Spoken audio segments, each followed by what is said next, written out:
Bonjour à tous, merci de me retrouver dans le cadre de l'été philosophique pour aborder ensemble la question suivante. Qu'est-ce qu'une bonne occasion? C'est une question, en fait, que l'on se pose sans nécessairement se la formuler ainsi, mais le plus souvent lorsqu'il nous a semblé que nous avons manqué justement une occasion.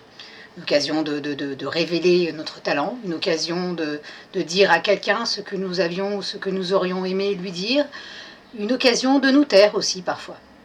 Donc en somme, cette question, qu'est-ce qu'une bonne occasion, nous semble en fait recouvrir une réalité. Il y aurait une réalité objective, des circonstances favorables, et que nous avons su ou pas saisir, et dont le plus souvent on se rend compte parce qu'on ne l'a pas saisi. Un peu comme dans la chanson de Brassens, vous savez, Les Passantes, où celui-ci en fait renvoie à la grande timidité nostalgique de celui qui n'a pas osé dire à un cœur qu'il aurait pu prendre qu'en fait il était épris. C'est très beau.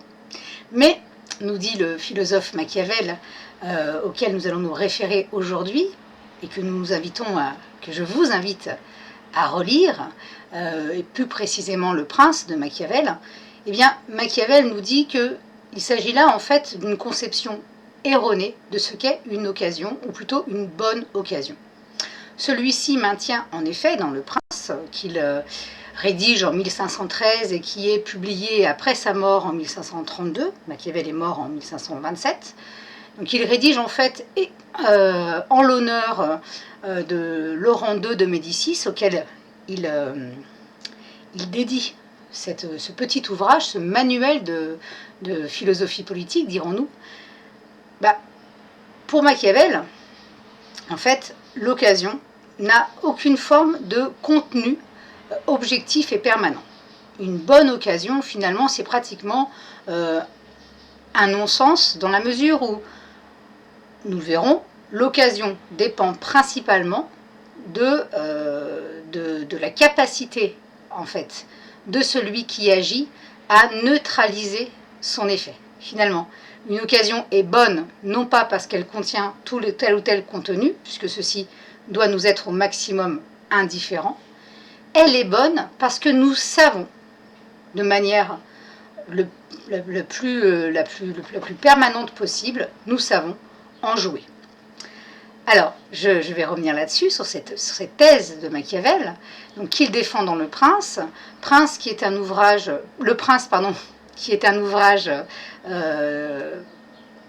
on peut le dire révolutionnaire en fait, dans le champ de la pensée politique, parce que lorsque Machiavel l'écrit, en fait, il rompt avec une tradition qui veut que obtenir le pouvoir ou garder le pouvoir, c'est surtout finalement se maintenir en situation de préserver un ordre. Donc c'est le cas par exemple en Europe à ce moment-là, des régimes féodaux en France, en Espagne, en Allemagne, qui forment en fait les différents gouvernements, les différentes souverainetés.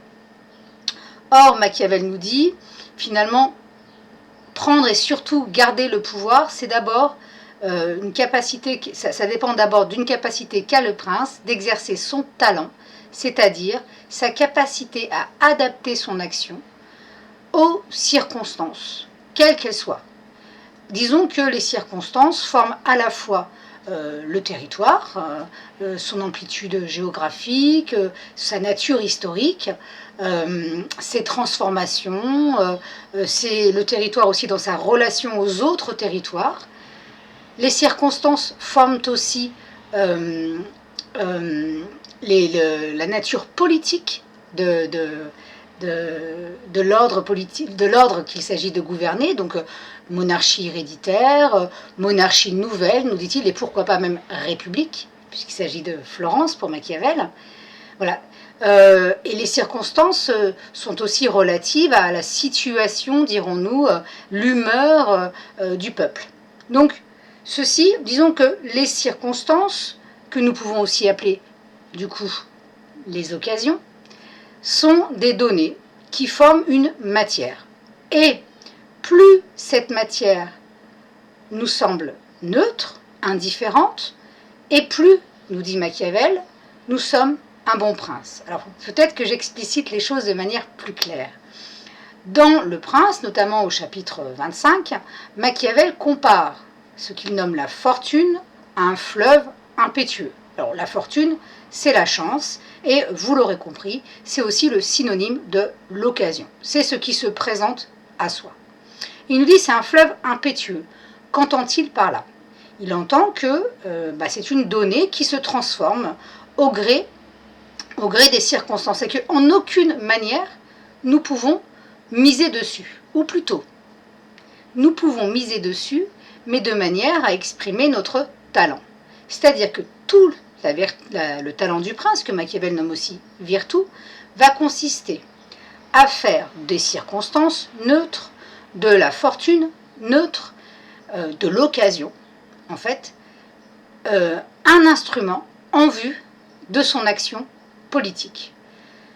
Donc, par exemple, vous êtes prince héritier, tant mieux, vous avez de l'argent, tant mieux, mais cela peut tout à fait se retourner contre vous, puisque vous pouvez, par exemple, manquer de vigilance, avoir tendance à faire beaucoup trop confiance à d'anciens partenaires qui vont s'avérer être des ennemis extrêmement redoutables.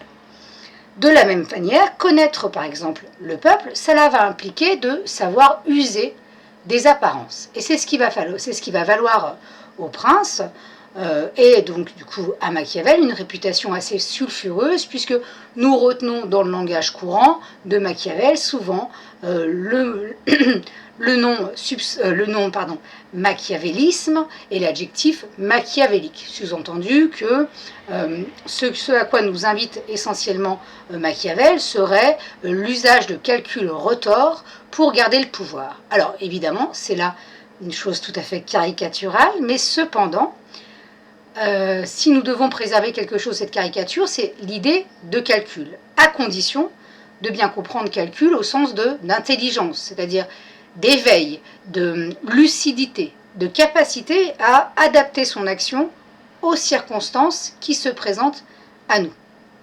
Ce qui fait en fait du prince, que Machiavel appelle de ses voeux et qui pourrait prendre le pouvoir à Florence, le garder et même unifier l'Italie, eh bien, du prince, celui qui va être doté d'une force tout à fait remarquable, puisqu'il va être à la fois, il va être censé être tout à fait proche des hommes qu'il gouverne, puisqu'il devra bien les connaître, et donc bien entendre ce qui les anime, et en même temps se situer au-dessus de leurs intérêts, précisément pour les satisfaire. Puisque s'il ne les satisfait pas, ou tout au moins si le peuple ne pense pas que le prince est là pour les satisfaire, ou dans une certaine mesure mieux les satisfaire qu'un autre, alors le peuple aura vite fait, nous dit Machiavel, de choisir un autre prince. Donc ce que montre Machiavel, c'est finalement qu'une bonne occasion n'existe jamais, finalement. Elle n'existe jamais dans la mesure où elle n'est que le reflet de l'incapacité que le prince a eue de se saisir des données matérielles qui se présentaient à lui. En somme, le prince met en forme une matière politique composée d'une histoire, d'une géographie, d'une langue, des états d'âme, des grands et des petits. Et à partir de cette matière, il va former un peuple.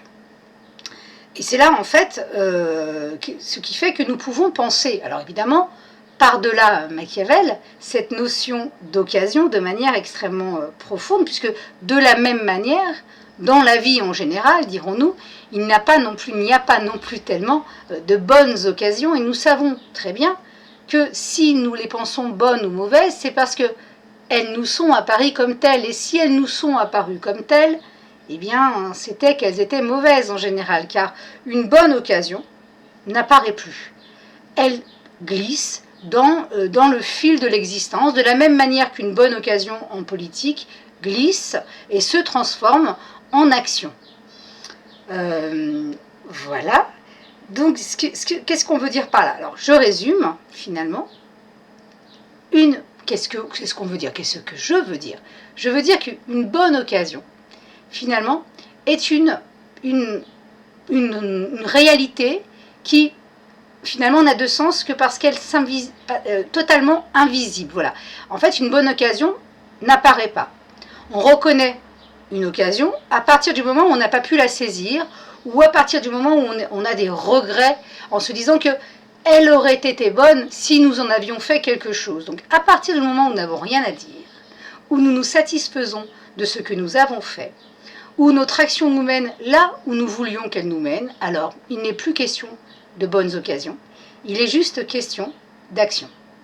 Voilà, j'espère que j'ai éclairé cette question. En tout cas, je vous souhaite un très bel été. Je vous remercie de vous abonner.